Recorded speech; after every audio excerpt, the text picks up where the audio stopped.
como sempre, o lado direito, isso aqui é um timeline, é, é, é uma linha do tempo, né, que eu mexo, não diariamente, 2, 3 vezes por semana nela, e ela é totalmente judaica. Tá? Nós temos do lado direito, desculpe, do lado esquerdo da tela, o ano judaico, e do lado direito, a datação gregoriana, de 1582, que procede até hoje, que é usada no mercado, tá? mercado financeiro, mercado político, para a gente ir comparando. Então, hoje nós vamos falar exatamente do Renascimento, que alguns acham que durou 300 anos, outros acham que durou 200 anos. Tá? Então, vamos ficar entre 300 e 200 anos, é um gap grande, mas os historiadores são assim. E aqui, então, eu vou navegar mais pela linha do tempo do lado direito. Tá? Então, aqui vejam o que acontece que nós temos aqui. Importante para nós, a Inquisição começa a utilizar a tortura em 1252. Tá?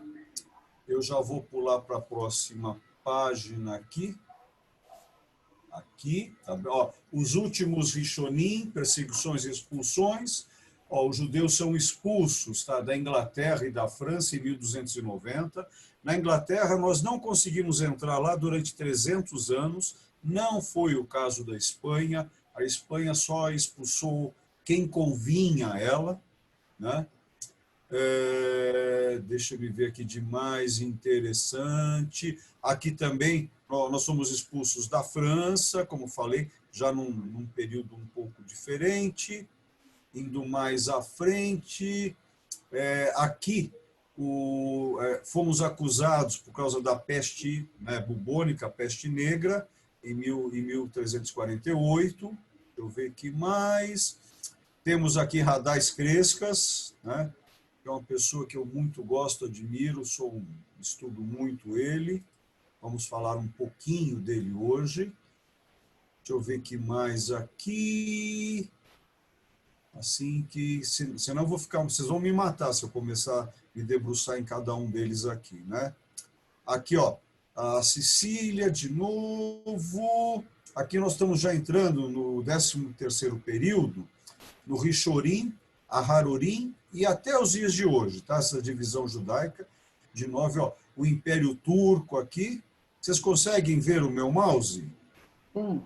Obrigado, Soninha. Tá? Deixa eu ver. Aqui, fomos expulsos também de Portugal, a família Bravanel. Tá?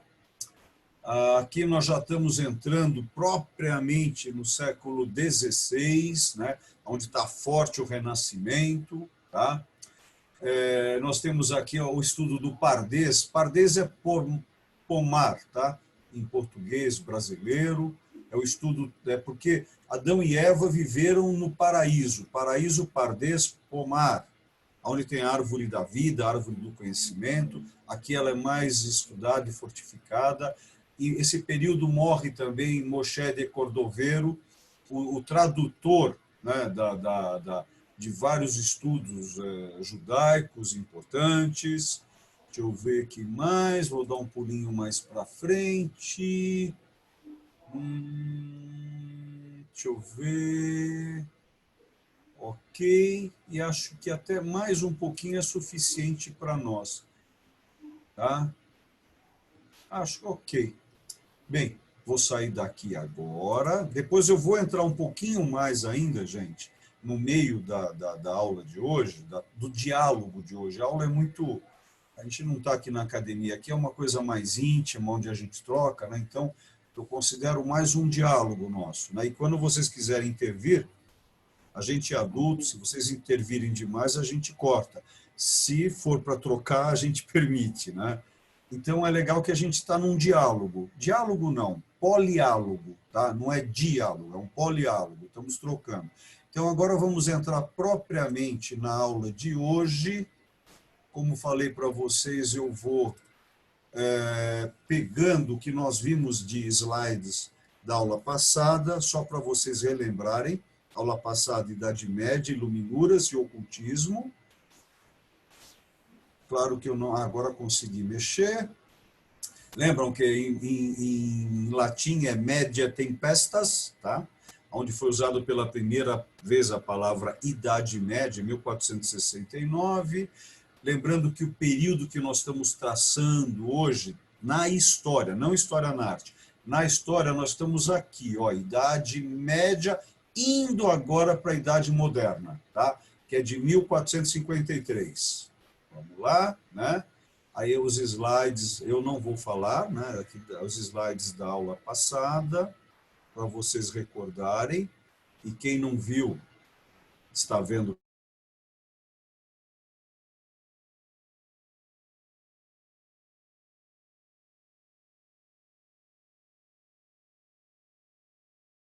pela primeira vez. Sônia, olha, Durante Alighieri. Ai, essa eu sou apaixonado pela cidade e pela Catedral de Chartres. Né? Olha, olha, olha. Patti, olha o tarô aí. Né?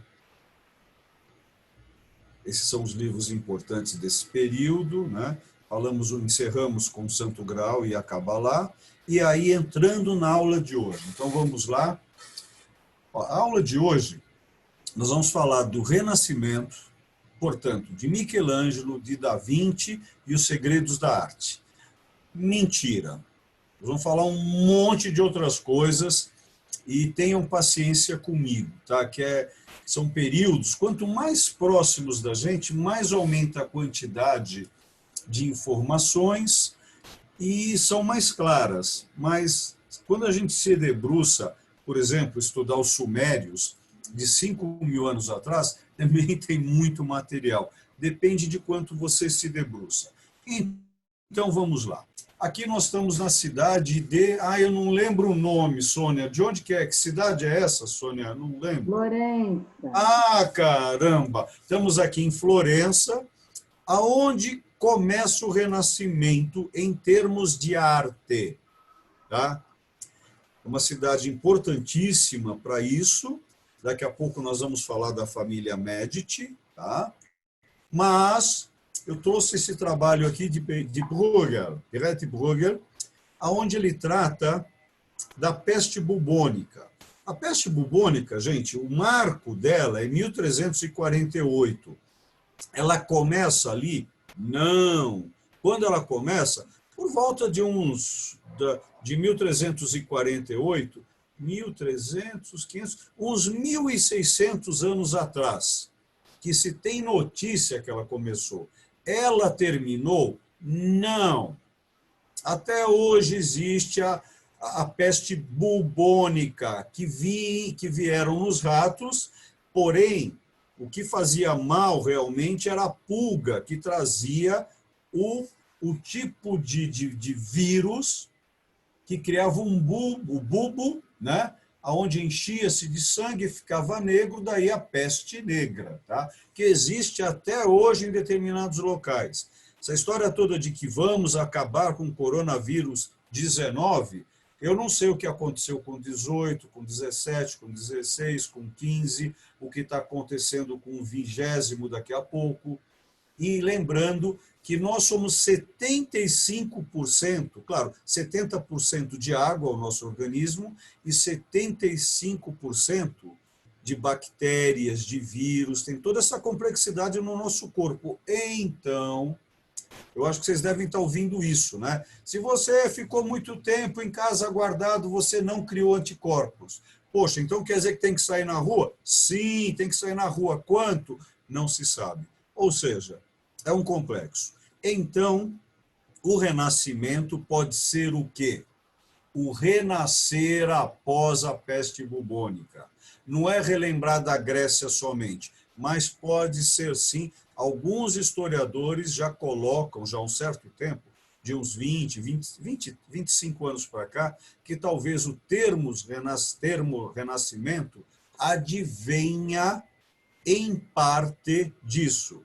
Daqui a pouco nós vamos entrar aonde ele apareceu na arte. Pois bem, e aí, o que acontece com o Renascimento e Idade Média? É uma ruptura. acontece uma ruptura, mas ruptura com o quê?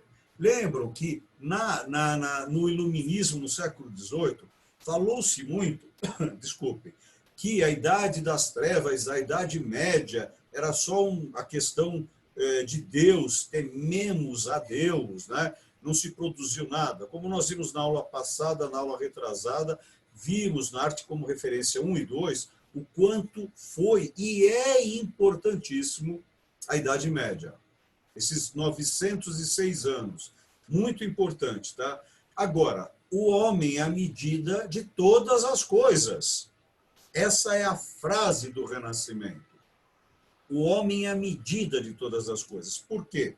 Nós temos aqui o ressurgir do humus. Humus como humor, humus como terra, humus como homem. Ou seja, homens não excluindo a mulher. A palavra homem vem de humus, que quer dizer terra. Igual Adam, em ivrit, em hebraico, que quer dizer terra vermelha. Por isso que nós viemos do barro, tá?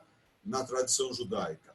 E aqui nós temos um trabalho, onde esse trabalho nós temos Demócrates conversando com Protágoras. Protágoras que trouxe essa frase, o homem é a medida de todas as coisas. Protágoras, ele foi talvez o primeiro sofista. Sofista originalmente é uma palavra que originalmente era aquele que buscava sofia. Por isso que é filosofia, né, do grego.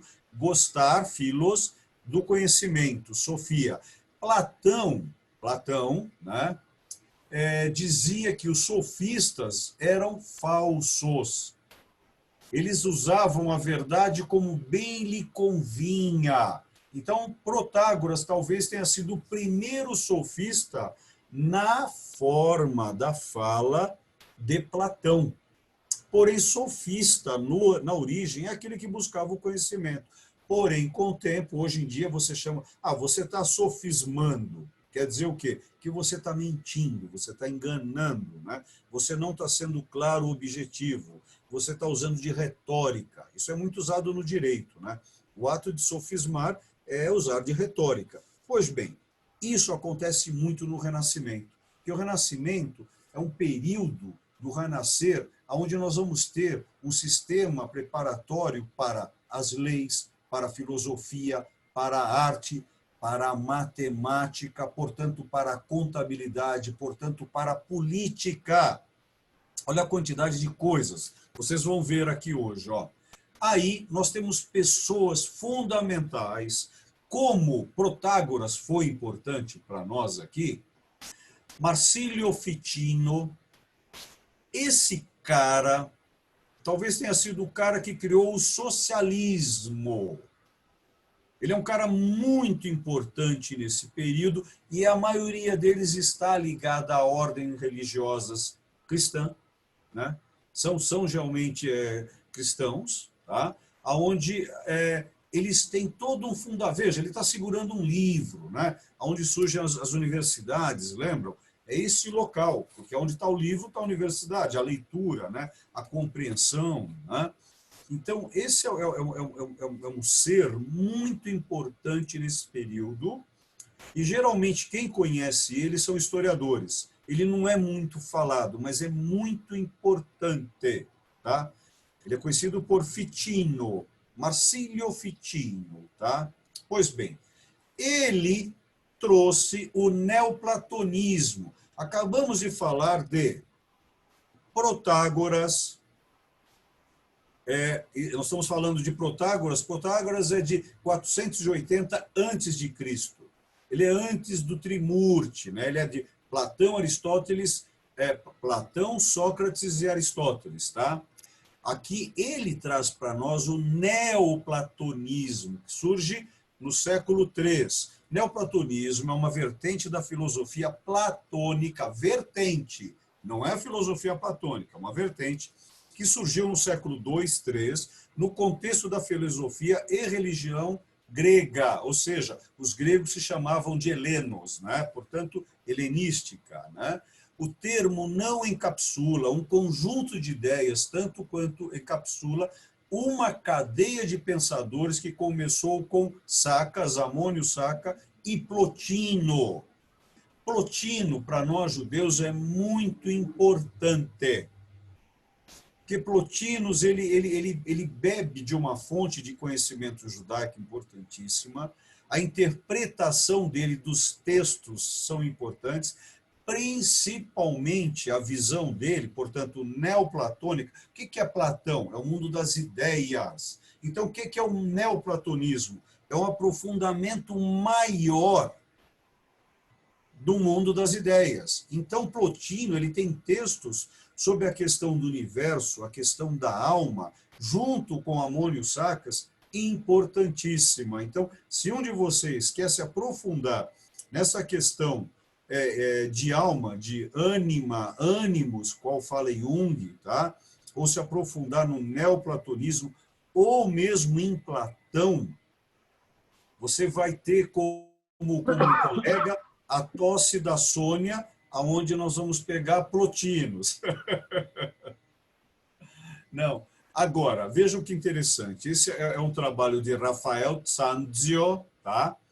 Aonde nós temos o título dessa obra é chamada Escola de Atenas, tá? Aonde mostram, aqui nós temos uma quantidade, uma quantidade de filósofos. Um dia, Sônia, isso seria legal dar uma palestra. Aqui nós nos debruçaríamos por horas, porque cada um deles tem a sua importância. Chegando mais perto deles, claro que nós não vamos reconhecê-los, né? Porque foi um trabalho feito por Rafael, né, no século XVI, numa visão dele de algumas esculturas, tá, de algumas estátuas e de algumas personas que... Só um instantinho... de algumas personas criadas por ele, né? Agora, quando a gente chega perto, nós temos aquele com a mãozinha levantada apontando para cima, é Platão. E ao lado dele, Aristóteles. Então é a base. Vocês estão vendo aqui, eles estão no meio de um arco, bem no ponto de fuga da obra. Estão entendendo? Ó, observem os dois. Fiquem olhando atentamente para os dois. Fiquem olhando atentamente para os dois. Vocês estão vendo que o ponto de fuga dessa obra é exatamente onde estão os dois. O que é ponto de fuga? Aonde os olhos, chamando em física, em óptica, de paralaxe, você não consegue deixar de olhar. Você pode ir para o canto, você pode ver o arco maior, você pode ver as esculturas de um lado direito e esquerdo, mas o ponto de fuga é aqui. Vocês já vão ver por que eu estou sendo chato nisso, tá? Falando dessa técnica de arte de ponto de fuga. Pois bem, voltando à história, e aqui nós temos um trabalho de um arquiteto-artista, tá? E quem está aqui representado é Lorenzo de Medici, uma das famílias riquíssimas, e por ter dinheiro conseguiu nomear Papa, e por conseguir nomear Papa ele tinha o poder, tanto papal de Deus, tanto o poder das banca. Banca, entenda-se, dinheiro, dinari, tá? Tinha essa capacidade de ter o shekel, o dinheiro. E quem fez essa pintura? Tá? Vasari. Vasari, já falei algumas vezes dele aqui para vocês, foi ele que produziu o primeiro livro dos artistas e, portanto, da história da arte. Le vite de più eccellenti pittori, scultori e architettori. Giorgio Vasari, também pintor e arquiteto argentino. Essa é a capa do livro. Esse livro ele foi escrito em 1550, a primeira edição, apareceu fortemente em 1555, e essa é a capa de uma edição do século XVII. Tá? Ele que fez. Gostou, Sônia? Não é bonito? Tá? Então, guardem esse nome, é importante. Tá? Vasari. Tá? Ele que pela primeira vez escreve o quê? Rinascita, rinascita. Ele solta pela primeira vez a palavra renascimento na arte. Ó, ele é renascido. Tá vendo? Rinascita. Tira o ri, nascita, nascer. Renascer. Então é um período que se busca o quê? Não só os gregos, mas os romanos também. E tudo que vem por detrás. Então, ele traz no Levite, tá? De più excelente pintore, escultore e arquitetore, esse livro onde ele traz, que é conhecido como Vida, Vida dos Artistas. Ele traz quem? Petrarca, Erasmo, Nicolau Maquiavel, Nicolau Copérnico. Desculpe, ele traz não, né? Esse livro, ele está junto, ele trata dos artistas, porém, nesse período, quem existe no mundo, qual nós estamos tratando aqui, Europa, grandes artistas e junto com eles, pensadores políticos e filósofos, né? Então, nós temos no caso de Petrarca, Francisco Petrarca, Erasmo, né, de Roterdã, Nicolau Maquiavelli, Nicolau Copérnico, Thomas More, Francis Bacon, Galileu Galilei e principalmente o jovem Giovanni Pico della Mirandola, qual eu vou me debruçar um pouquinho sobre ele, tá? O Giovanni Pico della Mirandola, em italiano, em latim, Johann Picos Mirandola, tá? Giovanni, o jovem, João, olha o que ele traz para nós. Ele traz o Studia Humanitatis, aonde é um estudo das 5 humanidades: poesia, gramática, história, filosofia, moral e retórica. Esse jovem conhece o que nós vamos ver daqui a pouco, Michelangelo, não Caravaggio, Michelangelo Buonarroti, se conhecem no jardim da família Medici, aonde, em conversa com Mirandola, ele bebe, ele quem? Michelangelo Buonarroti bebe de uma fonte tradicional judaica, cabalística. Esse jovem, tá? Esse Giovanni, esse jovem, esse João, ele que traz a Cabalá judaica e cria a Cabalá cristã. E nesse momento, em determinados artistas, por isso que eu coloquei no título de hoje, ocultismo. Existem várias coisas nas obras de arte desse período que, se você não deter o conhecimento, para falar a verdade, se você não deter um conhecimento, a gente não sabe nada, né? E o quanto que a gente não sabe. Então, esse jovem cria, acreditem, existe sim a Cabalá cristã. E já nós vamos saber já já por quê e como ele conseguiu beber dessa fonte, né? Aqui nós temos, estou indo para uma outra matéria, Nicolau Copérnico. Esse astrônomo, esse filósofo, esse matemático, esse sei lá o quê, olha que legal nessa época, né? Ele desfoca a Terra enquanto centro do universo.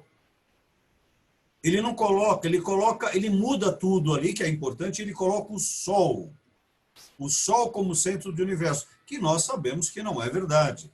Mas ele conseguiu deslocar o mundo como centro. O mundo era plano e era centro do universo, tá?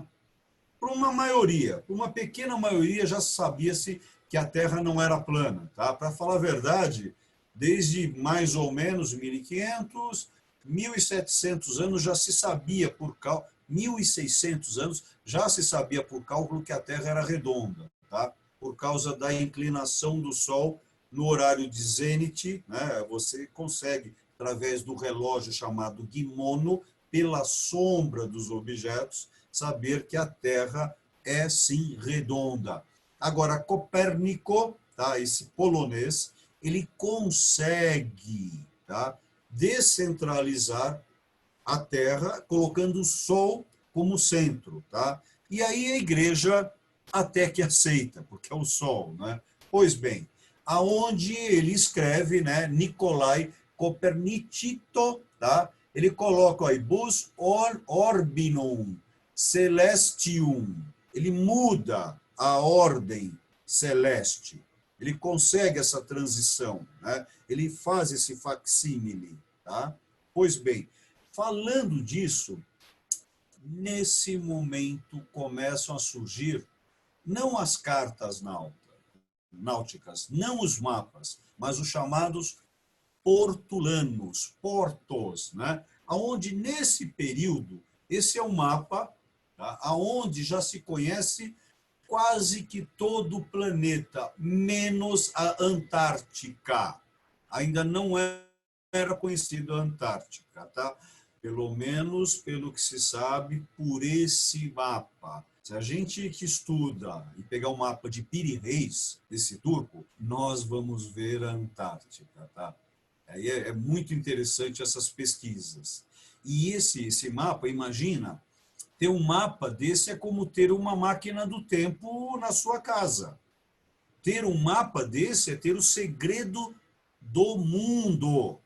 Olha a importância da escola de Sagres, olha a importância dos templários, olha o porquê dos portugueses, os espanhóis e também os irlandeses, né? Desculpe, os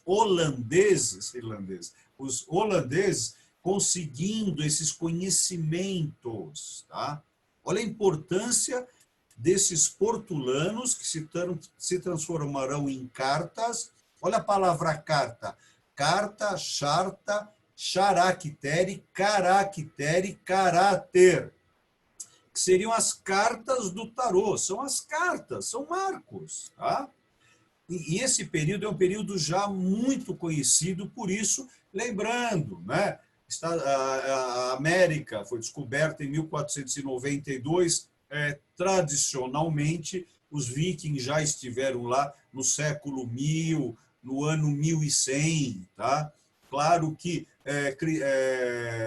Cabral esteve aqui no Brasil.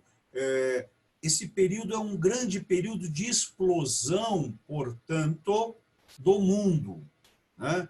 Agora, lembrando também que estava falando que a matemática foi descoberta. Luca Pacioli é o primeiro contador. Se você observar essa obra, claro que ele é um monge também, tá? São pessoas que se debruçam, tem tempo, porque tem comida, tem teto e tem os livros, conseguem se concentrar para estudar, para criar. Só nessa tela, o que nós temos de tratado ocultista, nós temos compassos, ele está olhando para alguém, porém, o auxiliar dele olha para quem? O auxiliar dele está olhando para você. Então, tem todo um simbolismo que nos traz aqui. Quando ele pega essa batuta e aponta para o desenho que ele está utilizando, que é um círculo com um triângulo dentro de uma lousa, o livro que ele está utilizando, o esquadro que ele está utilizando, a pedra que ele está utilizando, é tipicamente um trabalho pré-maçônico que só surgirá em 1717. É um trabalho esse que você detém desde o século XII, XIII, XIV, XV, Renascimento, Barroco e Iluminismo. Você tem todo um tratado ocultista. Agora, percebam esse detalhe dessa obra. Olha que magnífico esse trabalho artístico. Esse simbolismo. Tá? É que hoje deixei 2 filmes para vocês, mas eu acho que eu não vou ter tempo. É muita coisa que vai ser leiloado na Sotheby's essa semana, que entra, um diamante cor-de-rosa. Tá? E esse diamante que vai ser leiloado a semana que vem, agora, que serão milhões e milhões de dólares, tem toda uma questão a ver com esse período. É isso que a gente tem que associar. Tá? Conhecer história é viver o presente, é entender o que está acontecendo. Então, nos aprofundando, o que acontece conosco, os judeus, nesse período? Alguns dos meus colegas, a gente briga muito, principalmente com os meus amigos observadores, entenda-se observadores, né? Os meus amigos racídicos, meus amigos rabinos racídicos, tá? Eles acreditam que existe a teologia judaica, e alguns não acreditam em filosofia judaica. Eu acredito, tá? E existe a filosofia judaica renascentista. E aqui, para nós, eu trago esse Medigo, é um cara muito importante dentro da tradição judaica e a compreensão da filosofia interpretativa judaica. Tá? Almosnino, tá? Hakorei, tá? Halevi, desse período, não estou falando do Halevi do século XII. Tá? Ben Isaac, tá? Shelm, tá? Eliha Askenazim, são importantíssimos para esse período, onde ele tem conhecimentos matemáticos, astronômicos, filosóficos, judaicos e não judaicos. São importantíssimos, tá? Por que eu trouxe eles aqui? Exatamente por esse trabalho agora de Leonardo da Vinci, que nós já falamos bastante dele, né? Marcos Vitrúvio. Lembrando que nós estamos tratando da medida. Qual que é a medida? É a medida do ser humano. Percebam esse trabalho de um quadrado e um círculo. E o que nós estamos vendo aqui? Um triângulo e um círculo. Estão vendo na lousa ali embaixo? Tá? Isso, obrigado, Soninha. Então tem todo um simbolismo oculto por detrás. E para que esse... Pô, Olívio, para que esse simbolismo oculto, esotérico? Para perceber o esotérico. Se nós compreendamos isso, vocês vão ver como nós vamos finalizar essa aula hoje, com a grande chave da vida. Tá? Então, esse simbolismo oculto é que traz o agora artigo. A palavra oculto, ela traz artigo oculto, traz a cultura, traz o conhecimento. E exatamente com essas medidas que nesse período surge realmente a perspectiva.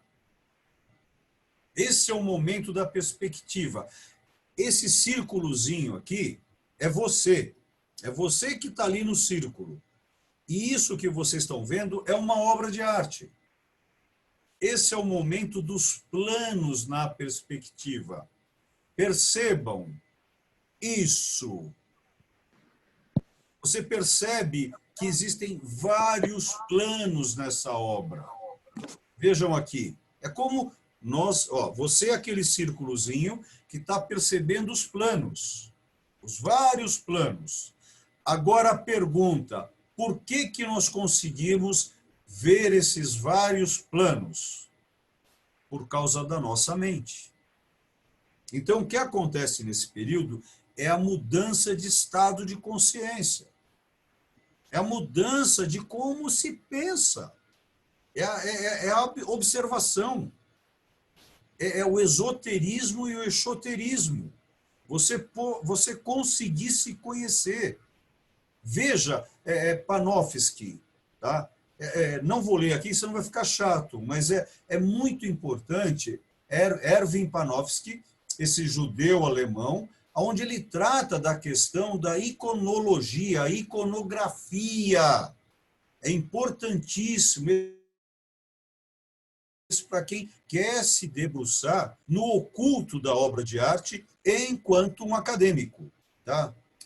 Boa ideia aí, Francisco. Vai tirando que fica mais fácil tirando as fotos. Faça isso, ó. Que eu vou fazer isso. Você fez com essa imagem aqui? Você conseguiu tirar foto dessa? Tirou? Faz um positivo para mim. Atira agora. Tá? Legal. Então, o homem... Olívio, pois não, uma pois pergunta. Fala, A perspectiva surgiu nesse tempo e antes as pessoas pintavam sem usar perspectiva? Marta, olha que interessante a tua pergunta, tá? Deixa eu ver o nosso horário. Temos tempo junto. Olha que legal. A perspectiva sempre existiu. Quando existe... Olha, Quando surgiu a perspectiva, Marta? Quando o ser humano começou a ter dois olhos. O egiptopiteco, o macaco, lembra? Há 30 milhões de anos atrás, um macaquinho de 30 centímetros, quando ali ele estava com os dois olhinhos, ele começa a descer das árvores para ir para o plano. Ele teve que ter perspectiva. Olha que legal, a palavra perspectiva, você não usa, eu espero ter perspectiva para a minha vida econômica. Olha que legal, né? Então, a perspectiva, ela precisa de paralaxe. O Mordecai ele vai explicar melhor do que eu. É o que nós chamamos em óptica, na física, de profundidade. Só que a profundidade, ela quer ver, uma pessoa de 40 anos perdeu um olho. Ele continua tendo a vista, mas ele tem um olho. Então, a vista dele não tem paralaxe, mas a mente dele tem paralaxe. Se uma pessoa nasce com um olho só, ela não tem paralaxe mental. Entendeu a resposta à sua pergunta? Então, você tem que entender a história, olha que legal essa palavra, da consciência humana para entender o que é consciência. Bem, o que é cérebro? Cérebro é um hardware onde se guarda memória. Tá? É o cérebro. Cérebro é um guardador de memória. Porém, por ter várias dendritos do grego, árvores, galhos, eles trocam e vão criando. Porém, você tem que ter experiência. Você armazena a imagética, vai para o teu cérebro funciona eletronicamente, sódio e potássio. Nesse momento, você tem o que nós chamamos de mente. A mente não está aqui. Você está me vendo? A mente não está aqui. A mente está aqui, ó. A mente está aqui. A mente está no teu dedão do pé. A mente está no teu corpo. E nesse momento você tem consciência. O que é consciência? Eu sei que eu existo. Nesse momento que você sabe que você existe, você começa a ter perspectiva mental de vida. E isso só foi transferido para a arte no Renascimento. Qual foi o primeiro pintor renascentista que criou a paralaxe? O Jaime não está aqui, ele iria adorar. Giotto di Bondone. Ele é o marco. Tá? Coincidentemente, ele é o marco. Todos nós, historiadores, concordamos com isso? Nunca. Sabe? Não existe algo que todo mundo concorde, porque não pode existir. Gente, se algo todo mundo concordar, a massa é burra, não pode. Temos que discordar. E como o Olívio, eu estou certo enquanto eu estou certo. Daqui a pouco eu estou errado. Isso é a troca. Te respondi, Martinha? Sim, sim, sim. Tá bom? Vamos lá? Então, aqui nós temos um trabalho de 5 metros e 4 centímetros. Tem alguma coisa pequena aí, mas tá bom, né? É assim, é a proporção dele, tá? E tem uma coisa errada nesse trabalho. Esse Davi aí, de Michelangelo, ele me parece que não está circuncisado, né, gente? Mas tá bom, vamos dar um desconto. Eu acho que ele quis dizer alguma coisa com isso. Um dia a gente fala sobre essa obra dele, tá? Mas aqui, no caso, nós estamos utilizando a medida do ser humano. Estou comparando Michelangelo, lembra que é o título de hoje, com Leonardo da Vinci, que é a medida do humano, né? Então, nesse momento, nós temos aqui a Capela Sistina, tá? Que se demorou 5, 6 anos para ser construída, mas o que interessa para nós aqui é o teto.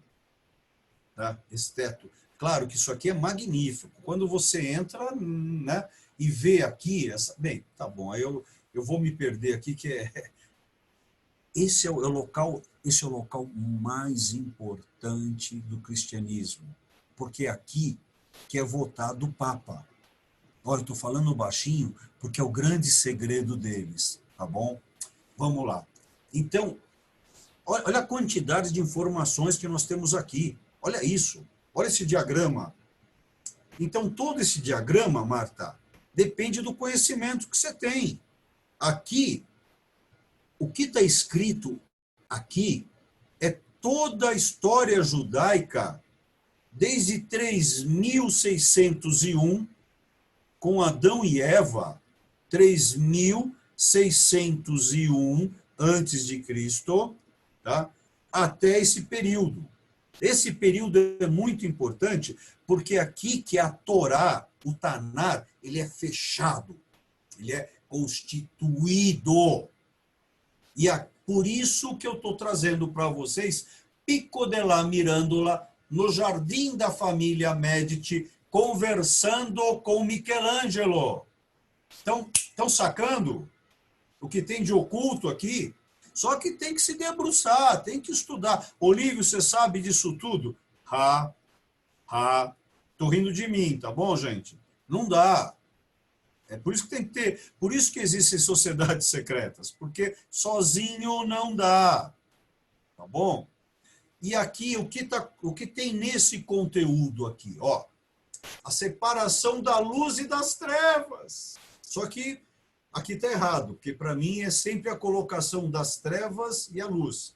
Primeiro veio a treva, depois a luz. Tá? Deus criando o sol e a lua, Deus separando as águas, a criação de Adão e Eva, a criação de Eva, o pecado original, Pardes, o sacrifício de Noé, e o dilúvio, Malu, o universal. Então, isso está constituído aqui. Olha a quantidade de informação, é lindo, é magnífico. E vamos adiante.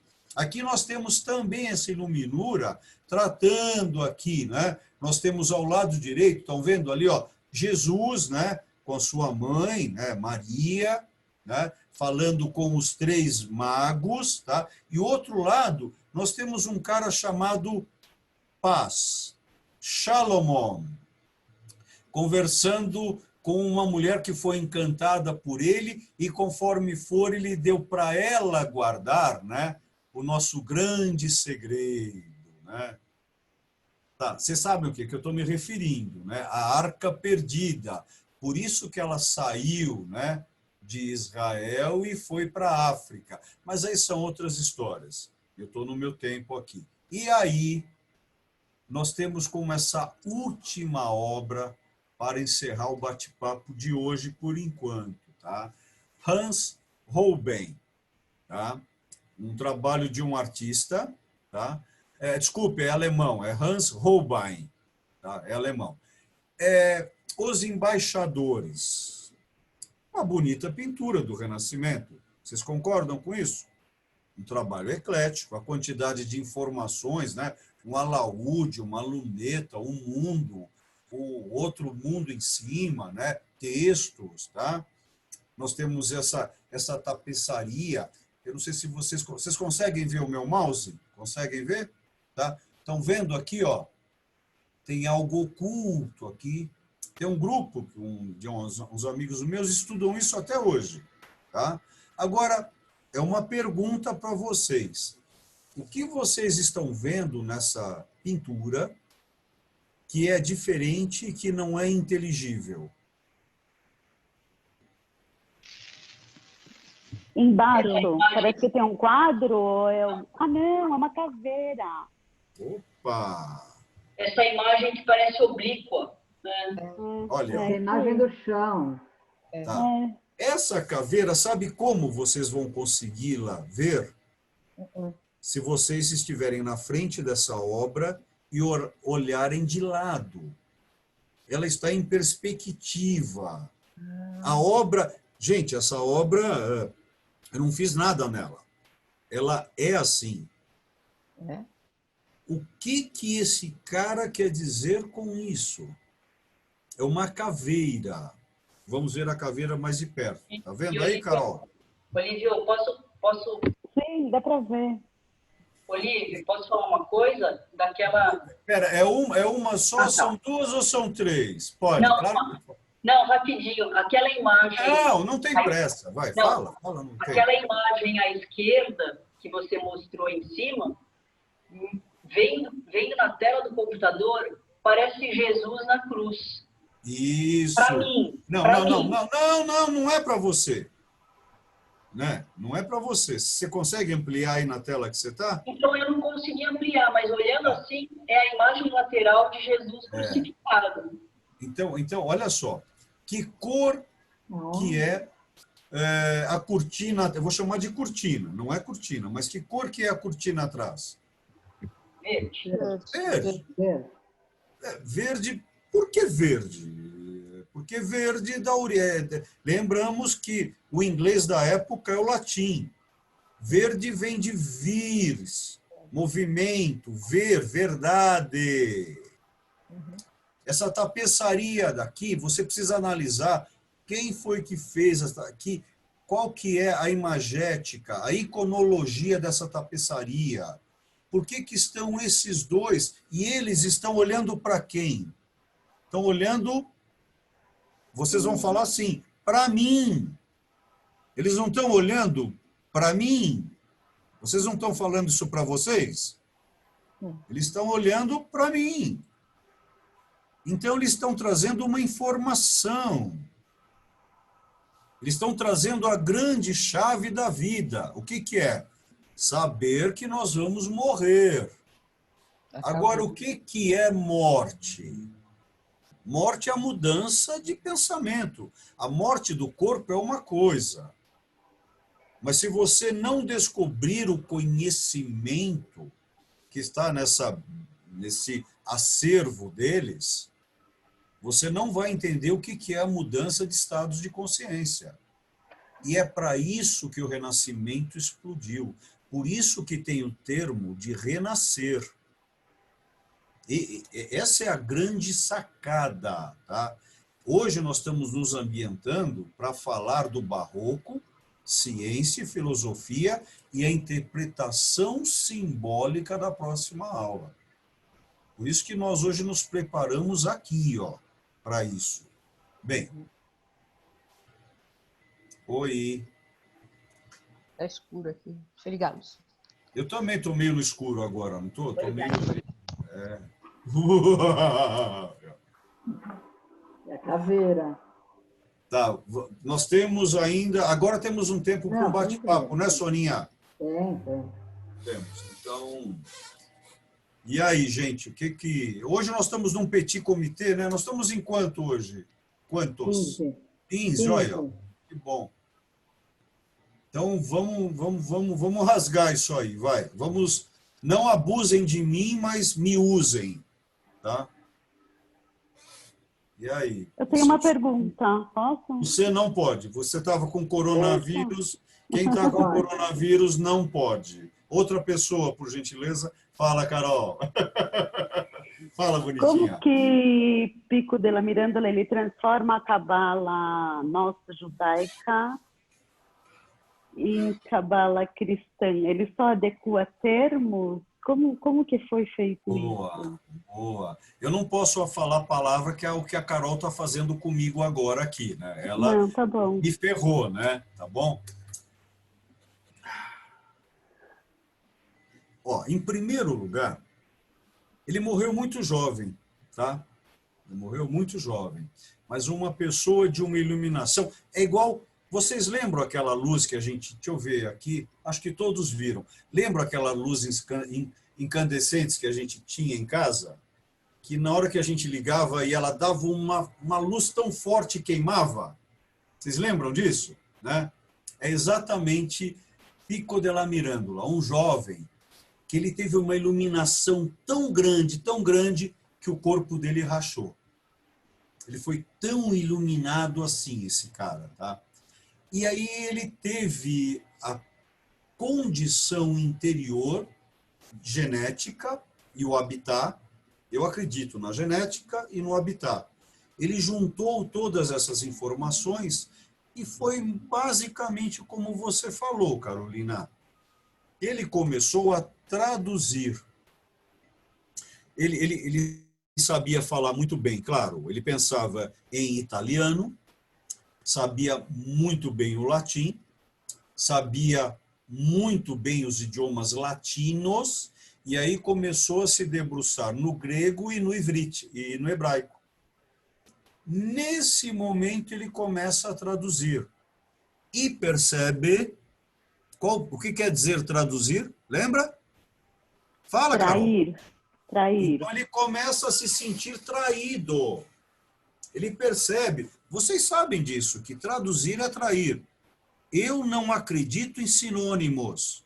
Eu tenho problema com sinônimos. Porque Eu sei. a palavra explica a outra, mas ela não é a outra.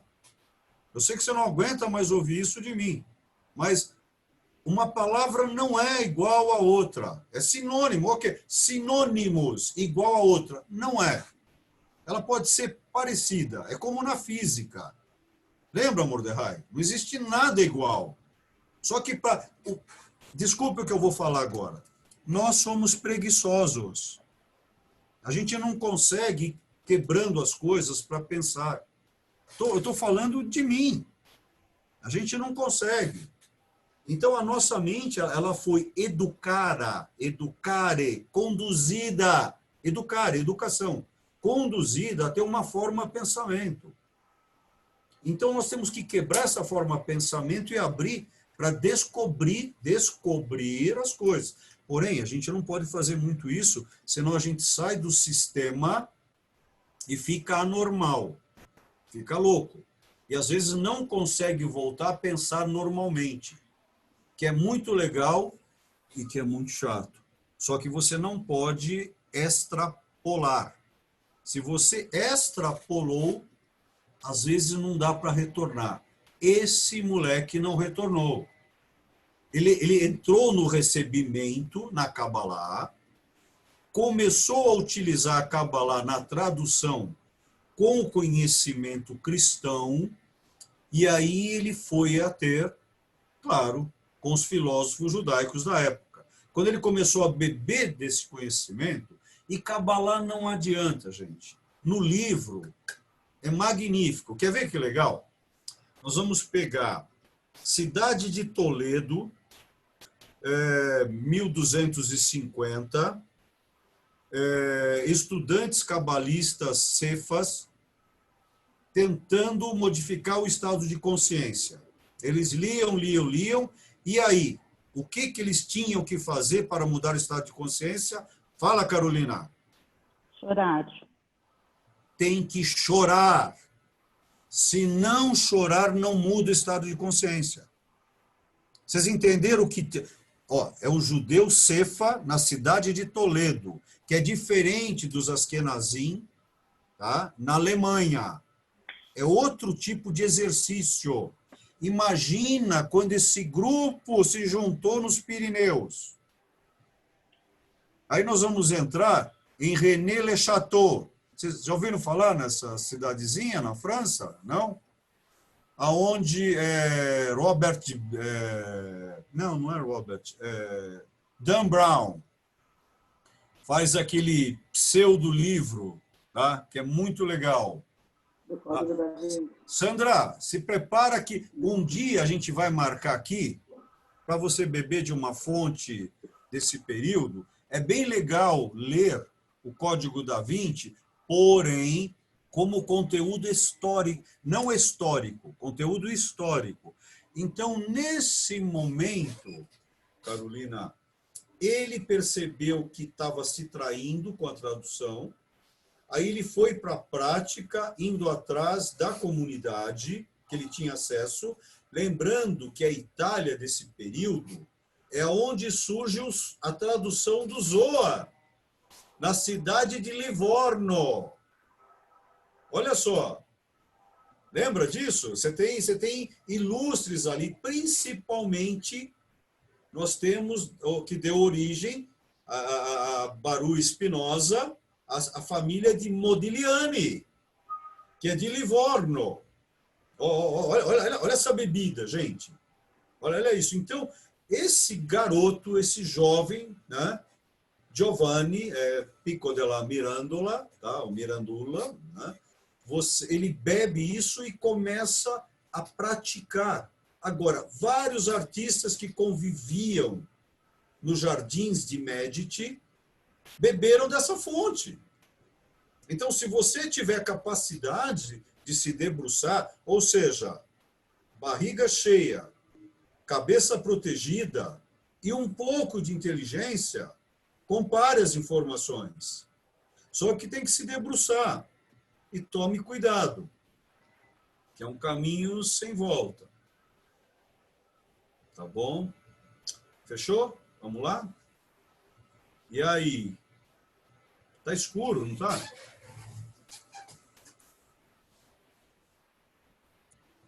Mais uma luzinha aqui, vai. Adoro esse silêncio de vocês, ó. Eu vou contar uma piada. Era uma vez... Olívio, Sônia, você não pode perguntar porque você é a coordenadora do curso. Fala, cabeção. Fala, lindinha. eu não sei se essa informação, se eu estou lembrando certo ou errado, tá? Mas, Não. Lembra que você falou na aula passada, não tem pergunta errada, lembra? Não tem. Algo, assim, eu lembro de ter ouvido ou lido... Pera, para um pouquinho. Você está vendo como não é fácil perguntar, Sônia? Não é fácil. Não, porque eu não tenho certeza do que eu estou perguntando. Mas não, tá. Eu tenho certeza de tudo que eu estou falando, tá bom? Você é um privilegiado. Um dia eu vou Não, querer ser igual a você. Não, eu sou um grande mentiroso. Você tem uma memória gigante. A minha eu não tenho certeza. Bom, mas algo assim, eu lembro de ter lido, e no momento do Renascimento, que é quando se começa a pintar as pessoas no seu tamanho natural. Até então, as pessoas, o ser humano era pintado fora de proporções. E que então dá para considerar que nesse período que você consegue realmente ver as emoções das pessoas. Ver o quê? As emoções. As emoções são retratadas. Isso tem veracidade ou não? Não. Sim. A resposta é sim. Porém, para que tudo isso tenha acontecido, esse é o período, olha que legal que você trouxe, é o período onde se começa a fazer os portrait, me ajuda? Retrato. A gente começa a fazer, obrigado, a gente começa a fazer os retratos. Como que é em inglês? É portrait, né? A gente começa a fazer os retratos. Então, olha que legal, de onde vem a palavra português brasileiro? Tá? Hoje em dia eu estou usando muito isso, gente. Eu não acho que nós brasileiros, nós não falamos português. Nós falamos português brasileiro. Tá? É igual o americano e o inglês. Né? Então, a palavra retrato, vem de retrato, tratar, ser, existir. Então, Sônia, esse é o momento que existe sim a interpretação, portanto, o retrato, o portrait, tá? Que faz o pintor da sua pintura, da sua observação.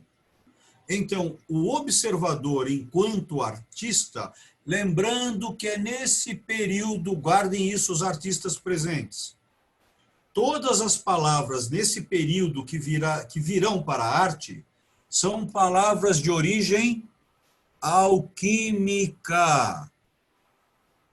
Magnus opus, grande trabalho. Tintura, é o momento da mistura química, que é a tintura na pintura. Matéria-prima, obra-prima. Todas as palavras de arte vêm do laboratório alquímico. Duvidem de mim. Tá? É isso. Então, Sônia, sim, nesse momento existe uma perspectiva, portanto, mensuração, portanto, recebimento, Kabbalah, tá?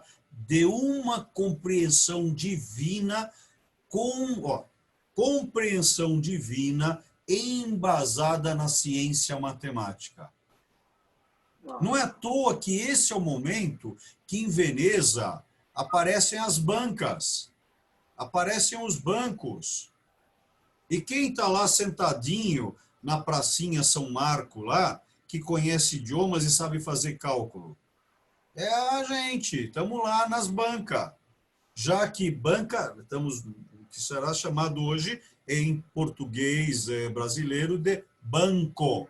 Né? Então, o que é o banco?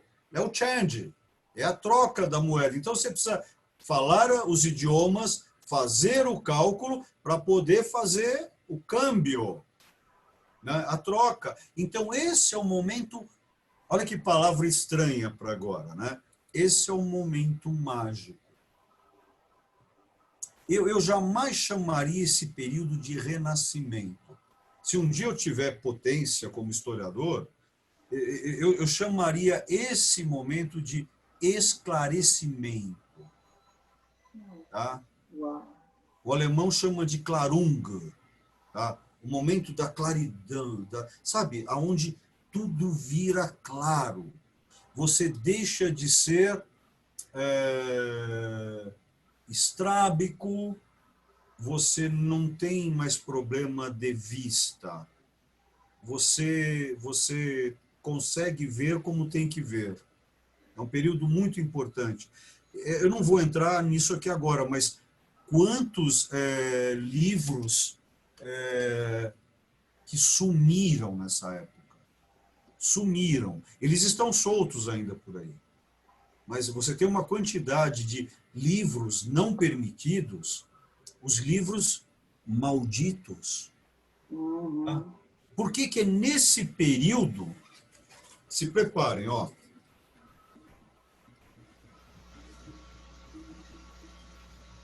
que surge esse livro,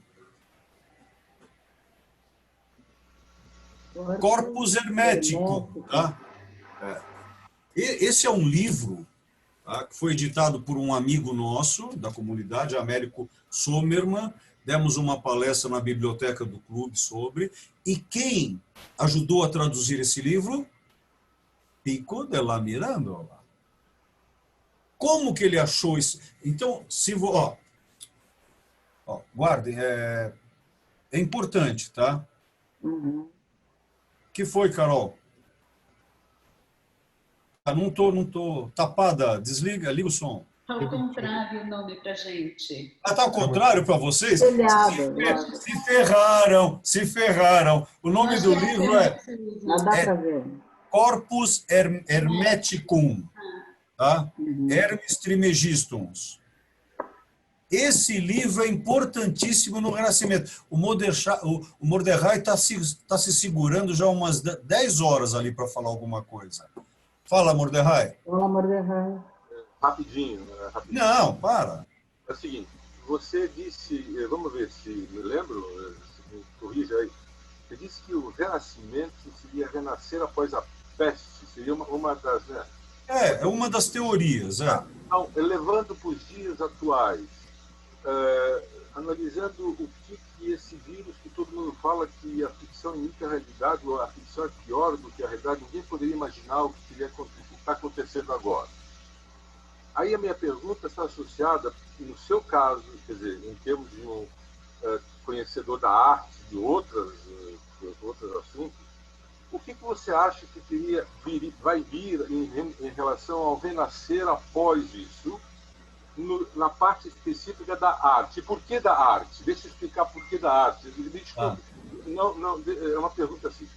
Eu li... Ótima. Museus, você deve ter visto uma coisa interessante, tem museus que estão vendendo obras para poder manter, administrar o seu o local, quer dizer... Seu acervo. O acervo. Então, e aí teve um caso interessante que quem comprou um dos quadros foi um grande, um árabe, um rico, e colocou no seu barco, que era do Putin. Então, veja só, o que vai ser a arte que deveria ser uma coisa para todo mundo ver, ela poderá ser, pode acontecer um novo renascer em relação a isto, e aí, se naquele momento o renascer trouxe conhecimento, e trouxe novidades, e trouxe descobrimento, e trouxe uma coisa boa, no sentido de dizer, eu vou viajar aqui em você, no sentido de toda crise traz uma boa coisa, né? Então, a ideia é a seguinte, vai trazer uma boa coisa, quando o tempo vai levar isso, e o que acontece com a arte se começar a vender, se essa crise continuar e por aí. O que você vê, na verdade, em relação a um novo renascimento que poderá vir após essa situação que estamos passando? Eu vou tomar liberdade de voltar 400 anos para falar do futuro. Eu estou falando nesse exato momento, meu caro colega físico, de um colega nosso. Tá? Esse colega que eu vou falar, ele mandou pessoas serem enforcadas. Ele ficou 20 anos brigando com um cara que falou mal dele, e esse cara já tinha morrido há 20 anos. Eu estou falando de um cara exatamente de 1665, dos quais, por 1665, por causa na Inglaterra, por causa da peste bubônica, esse cara se reservou durante 2 anos. Olívio, de quem você está falando? Sir Isaac Newton. Esse cara mandou enforcar a gente, porque ele cuidou da Casa da Moeda. E aí ele se debruçou um período vendo que tinha falsificações. E as pessoas que faziam falsificações, ele mandou enforcar. Tá bom? Claro que tem que ver isso na época. Ele, por medo de pegar peste bubônica no século XVII, anota aí, Mordecai, 1665. Ele ficou 2 anos fora. Nesse período que ele ficou 2 anos, minha mente é fogo, né? Essas datas eu não acredito às vezes. Sônia, não é bom às vezes ter uma memória muito boa, porque a gente também não esquece das coisas ruins, tá bom? Então tem os dois lados. É uma grande verdade. Tem os dois lados. Então, em 1665, ele ficou 2 anos guardado, e nesse momento, meu querido amigo Mordecai, esse cara teve um momento de luz dele para descobrir o livro Principia, lembra? Principia Matemática, tá? Tudo isso veio desse período. Então, a peste bubônica para ele, para esse homem virgem, pelo que se sabe, ele nunca teve uma relação sexual, tá? Foi um cara grandioso. Então, usando ele, a pergunta que você me faz, esse é um período magnífico para nós. Quer ver por quê? Para mim, Olívio, eu estou aqui com vocês. Eu não estaria conhecendo vocês se não fosse esse vírus. Não, mas poderia. Tá? O que eu acho que vai acontecer, vou citar agora um querido Ravi que eu adoro. Ele tem nome de sabonete, mas ele não é sabonete, tá? É o Ravi Dove, é o Dove. Eu amo esse cara. Conversando com ele, ele falou, Olívio, nós vamos ter 3 tipos de pessoas que sairão desse período. Aquele que vai sair como entrou, aquele que vai sair híbrido e aquele que vai sair totalmente diferente.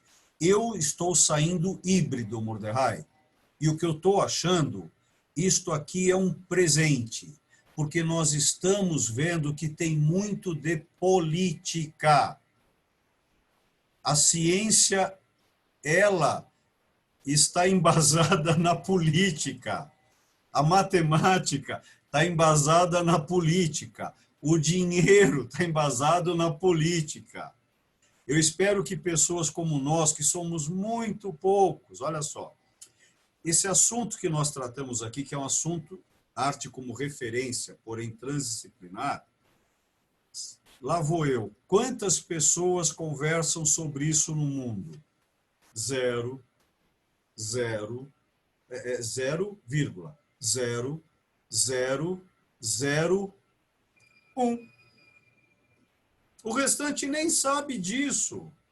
Quantas pessoas que não sabem que a Lua tem luz e é reflexo do Sol? Quantas? Aqui no Brasil, do teu lado.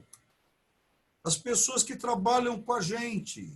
Vocês já perguntaram para elas isso? Se a Lua tem luz própria ou não?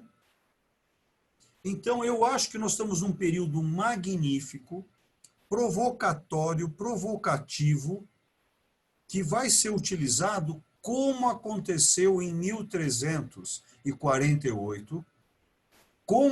Há quanto tempo tem a peste? Olívio, qual peste? Pois é.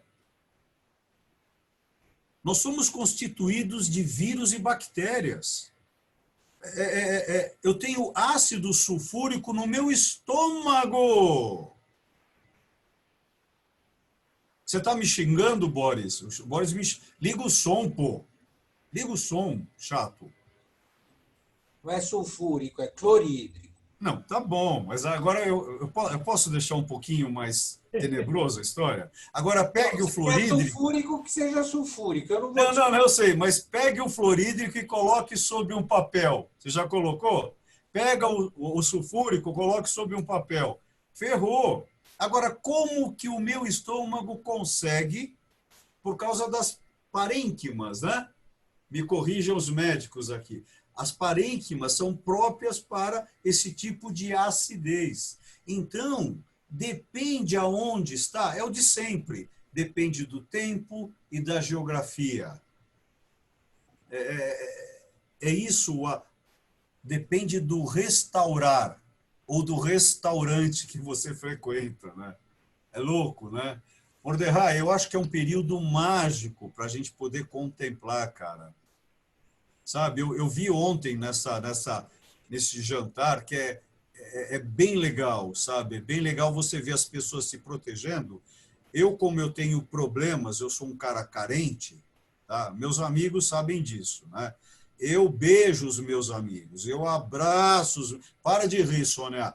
A Carol lá. Eu sou assim com os meus amigos homens. Eu vim hétero porque eu vim hétero, cara. Mas eu adoro beijar meus amigos, adoro abraçar amigos, amigas, sabe? Então, eu acho que a gente está vivendo um momento de resguardo, onde nós estamos nos fazendo pensar mais sobre a vida. Agora, eu acho que, não sei se você me perguntou isso também, como se chamará esse período nosso daqui a 100 anos?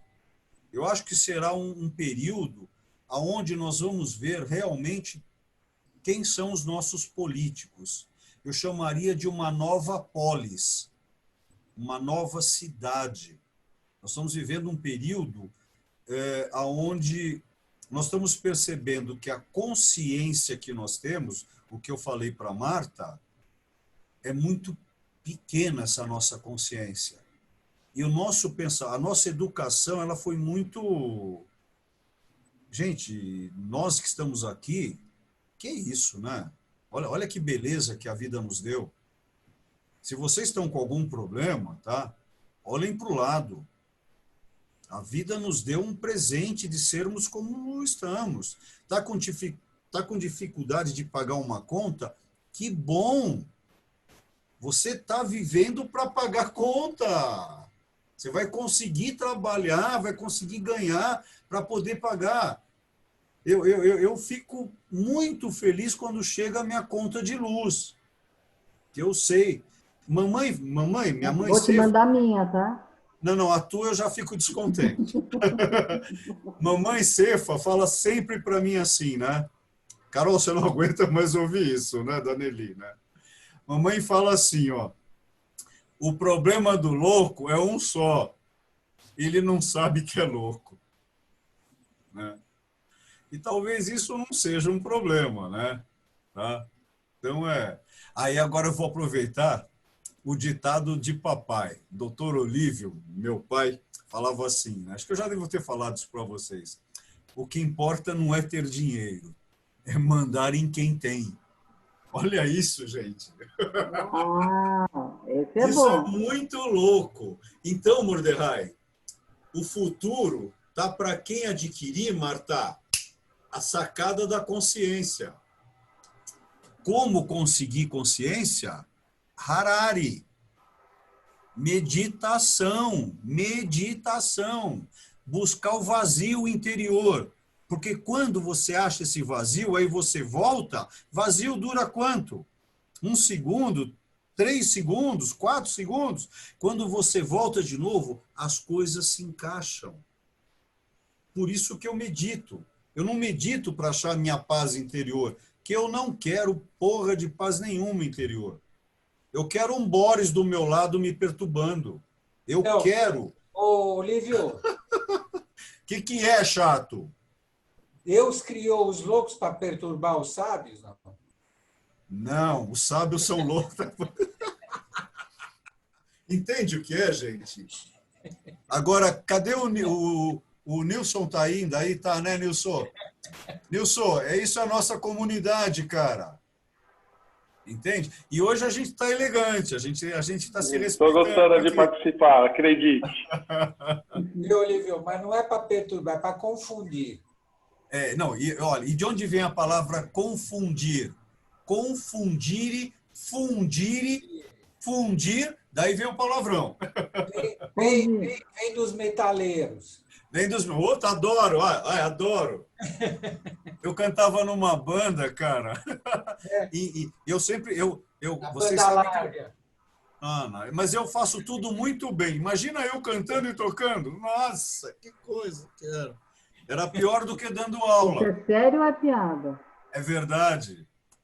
Eu tinha uma holiday e eu cantava, era Craner também. Eu tocava e cantava. Olha que horrível. Holiday? Não, por isso que o meu nome é Olívio, vem de horrível. É que se você fosse Ashkenazi, você seria Olivenbaum. Nossa, você sabe como o Américo Sommer me chama? Não. Doberman. Doberman é ruim. Não é. Mordecai, espero ter te respondido, meu querido amigo. Tá? Acho que é isso, gente. Tá? Vamos fazer um shabatzinho agora aí, quem for fazer, né? Quem não for. Então, Shabbat Shalom, tá bom? Shabbat Shalom. E eu peço desculpas. Eu sei que é um dia muito importante, tá? Aí tomei bronca de alguns amigos nossos, tá? Com razão, mesmo da Sônia. A Sônia não queria, tá? Mas eu não queria passar essa... Eu não consigo, eu tenho toque, gente, eu não posso deixar passar. Mas a Sônia tinha razão, o Sacha me ligou, me deu uma bronca descomunal, com razão. Prozac não resolve, não? O que, querido? O Prozac não resolve? Não quero entrar nisso. Tá? Eu espero que a gente... Tá, então, me desculpem ter feito hoje, tá? Então, vamos entrar... Foi ótima aula, pena que muita gente perdeu, foi maravilhosa. Agora, né, então, que essa aula traga um pouco mais de consciência para o nosso Shabat, tá bom? Que a gente tenha bastante luz aí e realmente Shalom para nós, assim seja. Então, Shabbat Shalom e um bom fim de semana para todos. Shabbat Shalom.